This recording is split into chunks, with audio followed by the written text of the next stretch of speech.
everyone, and welcome to the RV Inspection and Care podcast and video. I'm Dwayne, and I'm a certified RV inspector, and today we're going to be talking about how to save money on RVing with campground memberships. The biggest expense for RVers, and especially RVers that like to travel a lot and spend time in their RVs, is camping costs. And if you travel a lot, those nightly fees are just going to add up, and it's going to shock you at the end of the month. Well, if you have plenty of money, you don't have to worry about any of that. You can go wherever you want. You can stay wherever you want as long as you want. However, if you have to budget for your RVing costs, well, then you really should have some campground memberships, in my opinion, to be able to save you money. This video is about 4 campground memberships that Sherry and I have personally used, and so we have a lot of experience with them, and we can recommend them to you. Now, I'm not using all of them at this point, though, so I'll explain more about that later on, so hang with me on that.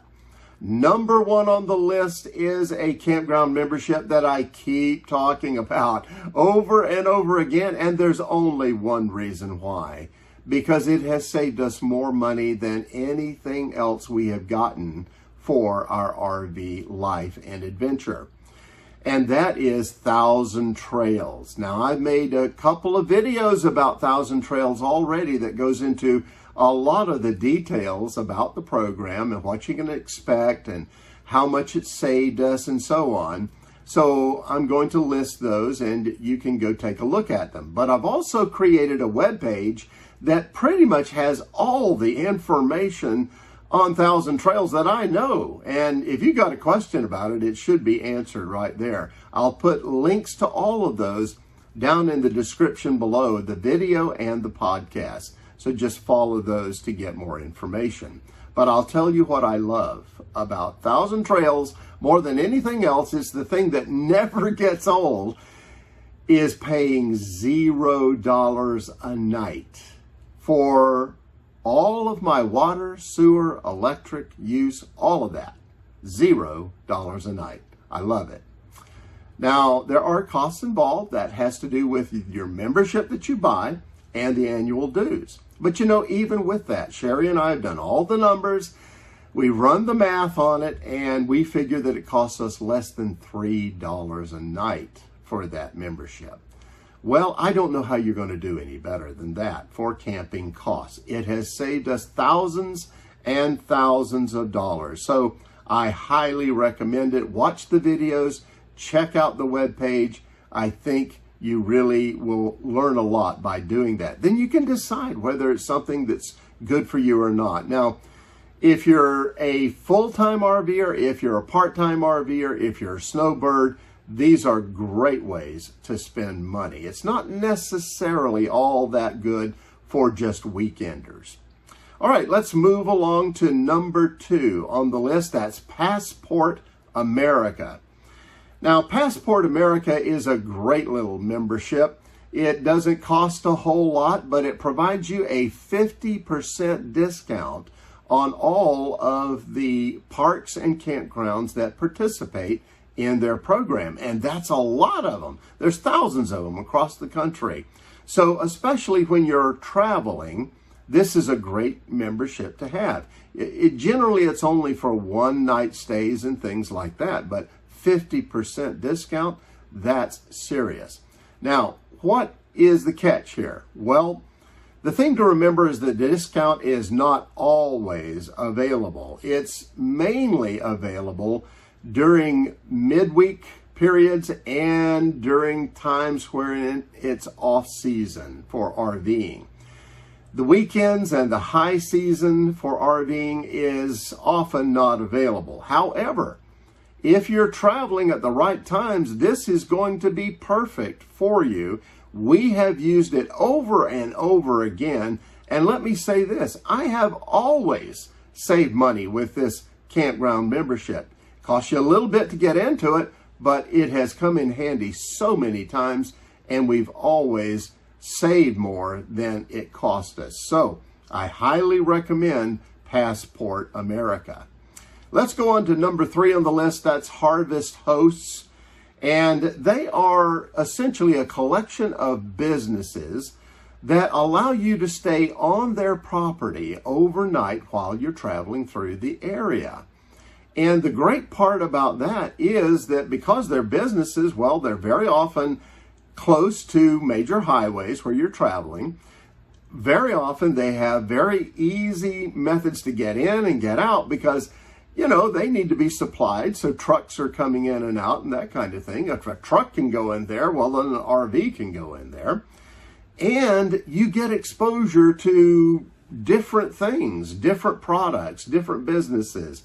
There's all kinds of businesses in Harvest Hosts, things like orchards and distilleries and wineries and golf courses and all kinds of things, stores. So all that they ask is that you spend about $20 for staying there. Go in there and spend about $20 in products, and that's the least they ask for. And that way it's a benefit for you, it's a benefit for them. Now you're going to be boondocking there, so there's not a lot of hookups at Harvest Hosts provisions.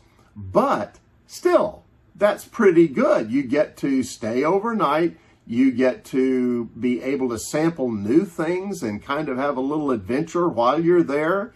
And even if you spend $20 a night, that's still a lot less than you would be spending very often for other accommodations at RV parks while you're on the road. So I highly recommend Harvest Hosts. It works really good for big rigs too, by the way. Again, because it's pretty easy usually to access these places and get in and out. Now let's move on to number 4. That's Boondockers Welcome. And they are essentially a collection of people, not businesses, people who are allowing you to stay on their property overnight while you're traveling through. They're usually very friendly, very hospitable. There's a lot of RVers that are offering their property. They know what it takes to be able to RV on the road because they do it, and they're happy to offer their accommodations. And here's a couple of good advantages here.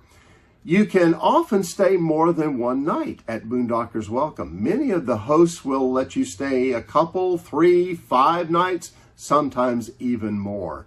And they'll tell you that in their description.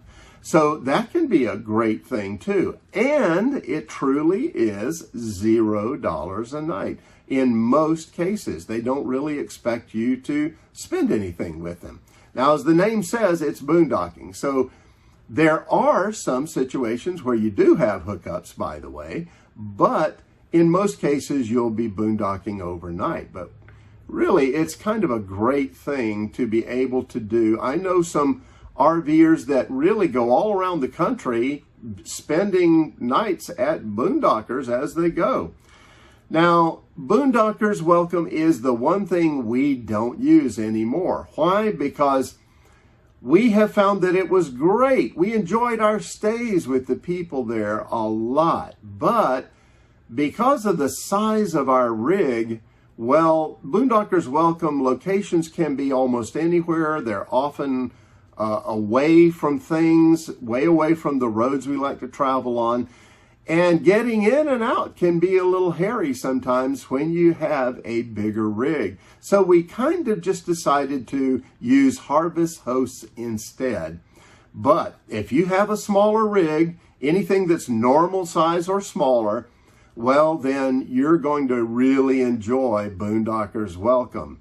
And it'll be a great experience for you. You get to meet new people and make friends and enjoy your time there. So it may not be great for us anymore, but I highly recommend it for all of you folks that have mid-size and smaller RVs. Well, we can recommend all of these camping choices to you because we've used them, we like them, and we think you'll like them too. If you save money on things like this, on your camping costs, guess what? It just leaves you more money for having fun and having adventures. Well, that's it for now. Have safe and happy travels, my friends. Until next time.